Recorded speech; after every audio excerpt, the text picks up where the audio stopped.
For today's video, ang ulam natin ay pork and beans. Napakasarap nito mga lodi. Yan ay papalambutin mo lang naman hanggang sa lumambot yung beans at saka haluan mo ng ayun, pwedeng karne. Yun ang ihalo ko dyan that time nagluto ako. Napakasarap nito, malinamnam yan.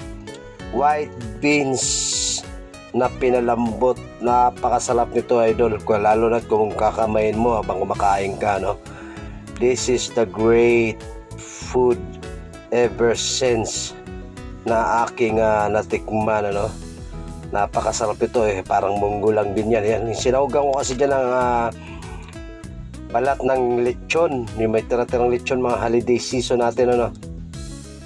At yan ay napalambot ko na at syempre atin yung